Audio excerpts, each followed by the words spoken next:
I like using saucers in the greenhouse because it controls the water runoff. I don't want water running all over in here. It does help, especially as the plants get larger and send down real root stock, to keep the plants more moist, and it reduces the mess in here. Is I'm going to do a little test, and it's not of the early warning system. And I have two types of kohlrabi here. We have been growing, actually we have a bunch of types, but I'm going to try, let's see. Conan says 45 days. Terrick, which is a Johnny's product, says 40 days. And Quickstar says 35 days. Okay, I am going to pit Quickstar against Terrick. We know that we like both Terrick and Quickstar and Conan. We've grown them all before. But what I'm trying to find out is really, pound for pound, inch for inch, what works better for us here. Now, that doesn't mean it's going to work better for you, but it does mean it's going to work better for me.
These are Terrick on this side, so it'll be everything from there over is Terrick, and everything from there over will be Quickstar.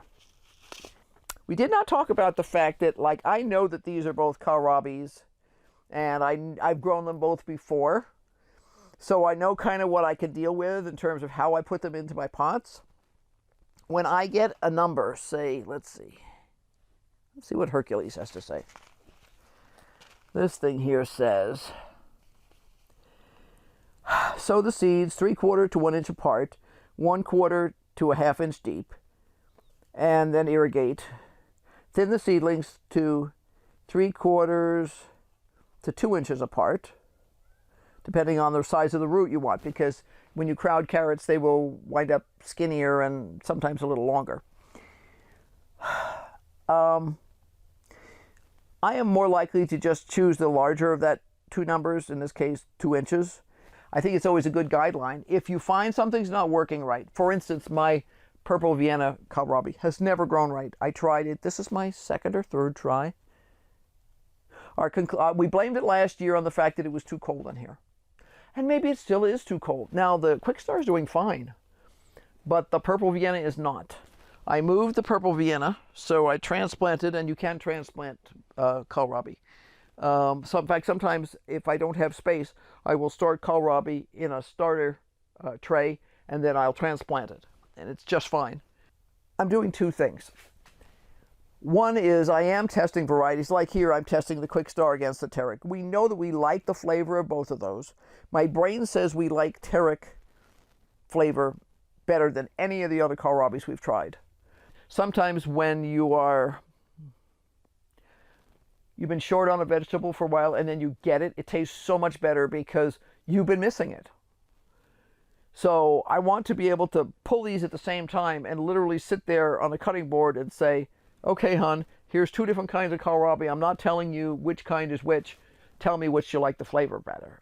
And then we could be objective about it. I don't know what's what, but I could still be objective about the flavor, and he's not even going to know what's what. Our regular soil is extremely poor quality, so we often choose to grow in buckets. We do have raised beds in the yard, which are great in the summertime. I had actually planned to plant this forest of cabbage outside, and to be honest, all of a sudden this fall, suddenly we started having rodent problems, and I just said, I can't do this. They're doing well for us. So what I need to be doing is I need to be replacing them, and that will be by growing seedlings and transplanting. And I need to be monitoring everything that's going on. But it's not as hard growing them in here as it is in the yard. If you're willing to put up an electric fence, which we did this past year, usually keep the deer out. The other animals will have to be trapped out. We've tried using or locked out in some way. So in here, they're pretty much locked out. We have a greenhouse. It's a fairly tight environment. We have had a mouse get in one time and do some damage, but we figured that out right away because we're always watching for damage. The damage I have in here right now was because we got some cabbage moths in at the end of the season, and we actually had some cabbage caterpillars running around in here, munching things, which was very annoying. And it took me a little while to find a couple of them, so some of these have more damage than I would prefer. And unfortunately, once a plant has a hole in a leaf like that, it does not regrow.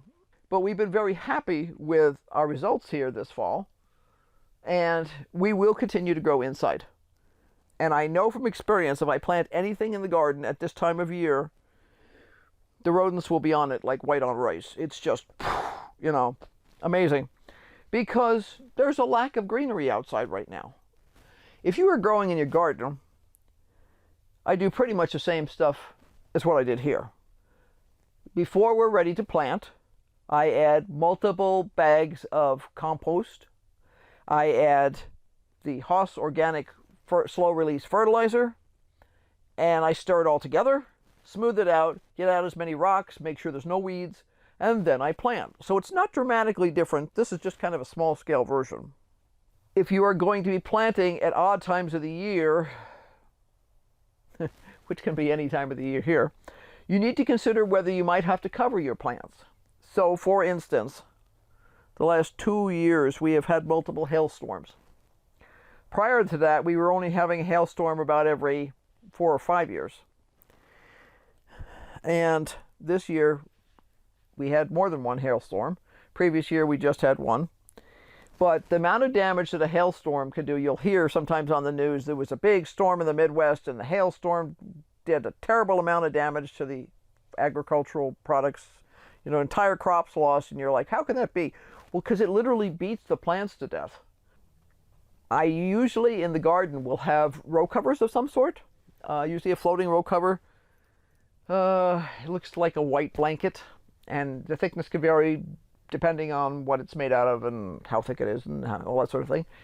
And those will provide a good quantity of protection from things like hailstorms. They allow the water to go through, so when it rains and stuff like that, your plants still get watered. But you need to think, do I need to cover things? It's not complicated. I mean, I guess it might seem complicated if you're new, but it's not that complicated. Some places have such good soil that you can just grow in the ground. I hope this helps you figure out how you're going to plant things. It's not hard. Plan ahead. Figure out what you're going to do. If you have all your ducks in a row, if you figured out where your soil's coming from, what your container's going to be in, whether it's in a bed or a raised bed or a pot, you may live in an area that you can use the bags. Awesome. We can't use them here. It's too dry. The source of water. I watered that guy now. I will water him one more time before I shut down the greenhouse tonight, because I want to start getting that water to permeate through that soil really well. This pot hasn't been used in several weeks, so it hasn't been watered. Now, it's not bone dry in there, but it still hasn't been watered, and I want to make sure that this is really uniformly moist so that those seeds can grow. Same thing with this guy. He's going to get a good watering tonight, probably 2 waterings before bedtime. I will not water him right before bedtime, but I will water him probably about 5 o'clock again. and then we'll just let it go. If I'm concerned, I'll cover this guy the same way as I covered that guy. If they're coming up a little bit and we start to get some incredibly cold weather, first of all, there is a heater that I can put down here. We do run it when the temperatures are likely to get down in the 20s at night. It does not keep this place warm by any sense of the imagination. It just keeps, it relieves the plants of a little bit of stress, that's all. Our lettuce and stuff looks great. It's loving life. Some of this lettuce is very heat resistant, and cold resistant, the Selenovas. Some of the others are less so. I've harvested some of the other lettuce that kind of didn't like the weather.